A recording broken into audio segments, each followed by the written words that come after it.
At Thanksgiving, my sister stood up, tapped her glass, and announced like she was accepting an award, "Mom and Dad are signing the house to me. Emily gets nothing." The room erupted. Cheers. Whistles. Someone actually slapped my dad on the back. I didn't clap. I didn't blink. I just smiled, the kind of cold, steady smile you get right before a storm hits. I set my fork down, looked across the turkey, and said softly, "Dad, should I tell them, or will you?" His face drained of all color. His fork hit his plate with a loud clatter. My sister froze, her wine glass hovering in midair. And in that moment, everyone at the table knew the oxygen had just been sucked out of the room. Before I take you into the absolute chaos of what happened next, drop a comment and tell me where you're listening from tonight. It helps to know there are people out there who have survived families like mine. My name is Emily, and if you had met my family before this Thanksgiving, you would have thought we were the perfect picture. Matching sweaters, smiling in front of the tree. But families like mine don't break in loud, obvious ways. They crack in silence. They crack in the small choices of who gets listened to, and who gets ignored. For as long as I can remember, I lived in the quiet space where people only notice you when they need something. My younger sister, Jenna, never knew that space. She was the golden child. Bright, loud, full of charm. Growing up, I watched my parents pour attention and money into Jenna like she was a prize-winning plant. Dance classes, private lessons, cars, things I was told we couldn't afford when I asked. When I finally moved to Chicago to build my own life, my parents called it selfish. Choosing independence meant I was abandoning them. Meanwhile, Jenna stayed close, sliding perfectly into the mold they'd carved out for her. I only kept coming home for holidays because of my grandmother, Evelyn. She was the only person who looked at me with real pride. When she hugged me, it didn't feel like a transaction. This Thanksgiving felt strange before the turkey was even carved. The air in the house was thick, expectant. Mom was darting around with a tight, nervous smile. Dad wouldn't meet my eyes. Jenna kept smoothing her dress, practically vibrating with excitement. I should have known a trap was being set. The house situation actually started 6 months earlier. My parents called me home for an urgent Saturday meeting. Dad had a folder laid out on the dining room table like a corporate presentation. "Sweetheart," Dad had said, "we're refinancing the house. We just need a simple signature from you for better rates. You won't have to worry about a thing." My family never asked me for help unless they were in deep trouble. I flipped through the papers, my heart hammering. There were too many pages. Too many amounts were blacked out. "Can I take these with me?" I asked, keeping my voice even. "I'd like my lawyer to look them over." Mom's smile shattered. Dad snapped the folder shut too quickly. "It's just a formality, Emily. Why complicate things?" But I took them anyway. And the next morning, my lawyer in Chicago called me. She wasn't smiling. "This isn't a refinance," she told me point blank. "It's a transfer of liability. If you sign this, you are legally responsible for all of their debt." Debt? I was stunned. She explained it slowly. A second mortgage. Months of missed payments. Pre-foreclosure letters. Things my parents had hidden completely. 2 months later, Dad called again, begging for money, claiming it was for medical bills. When I offered to pay the hospital directly, he crumbled and finally admitted the truth. They were drowning. The bank was coming for the house. And now, sitting at that Thanksgiving table, watching Jenna glow under everyone's attention, the horrifying truth hit me. They weren't giving Jenna the house as a gift. They were giving her the debt. Because I had refused to be their life raft, they were tying the anchor around their favorite child's neck. And they expected me to sit quietly and watch her drown. Which brings us back to the toast. "Mom and Dad are signing the house to me," Jenna announced to the cheering room. "Emily gets nothing." I reached into my bag, pulled out a thick red folder, and placed it directly in front of me. I didn't open it yet. I just let it sit there, resting like a quiet threat. "Before you celebrate Jenna getting the house," I said calmly, cutting through the silence, "you should probably know the condition it's in." "Emily, don't," Dad warned, his voice shaking. "Why not?" I asked. "You weren't embarrassed when you decided to sign it over to her without telling her about the debt." Heads whipped around. Conversations died.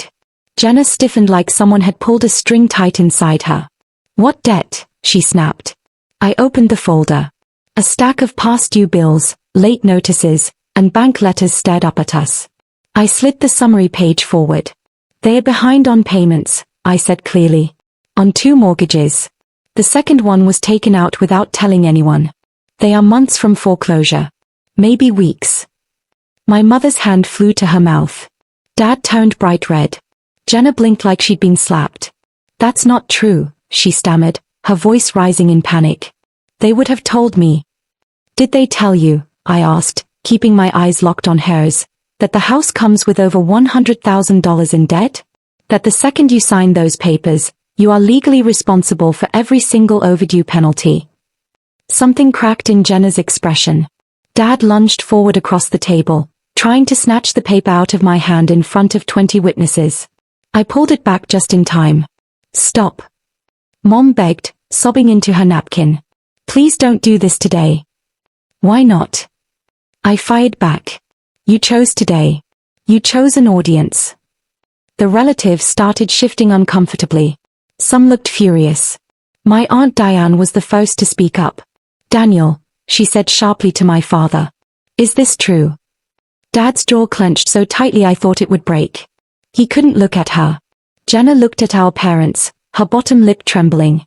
But, they said the house was mine. It was never a gift, Jenna, I said softly. It was an escape route. They needed someone to carry the debt. First, they tried to trick me into signing it. When I caught them, they chose you. Jenna stood frozen in her sequin dress. Next to her, her fiancé, Tyler, leaned away as if she were radioactive. Is she lying? Tyler asked my parents. Mom just sobbed harder. Dad stared at his plate. Tyler pushed his chair back and stood up. You told me the house was paid off.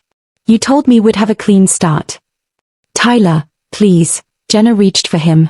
He stepped back, his face twisting in disgust. I am not marrying into this. You expect me to start my life on a sinking ship. The room gasped as Tyler walked right past the turkey, past my stunned parents, and out the front door without looking back. Jenna's legs gave out. She dropped into her chair, hands shaking, mascara running down her face. She suddenly looked like the little girl who used to hide in my room after a nightmare. This isn't my fault, she whispered. I didn't know. I know, I told her. Dad slammed his palm on the table, pointing a shaking finger at me. You ruined everything. No, I stared him down. You ruined everything the minute you tried to hand your debt to your children like it was an inheritance. My grandmother stood up slowly. Her voice was thin, but it carried more authority than anyone else in the room. I taught you better than this, she said to my father. Your daughters are not lifeboats for you to climb into. Before anyone could say another word, there was a loud, sharp knock at the front door. Everyone froze. Dad frowned. The door opened, and a woman stepped inside. She wore a plain suit and had a badge clipped to her belt. Her expression was completely unreadable.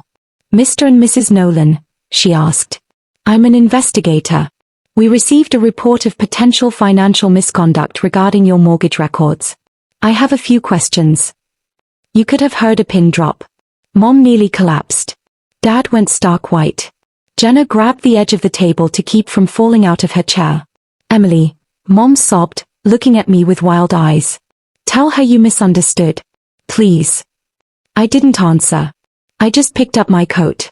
Jenna looked up at me, her eyes completely hollowed out. Don't go, she whispered. I'll still be here for you, Jenna, I told her quietly. Just not for their lies anymore. In the weeks that followed, everything collapsed. The house went up for a short sale. My parents had to move into a tiny, quiet apartment across the city. There were no more grand announcements.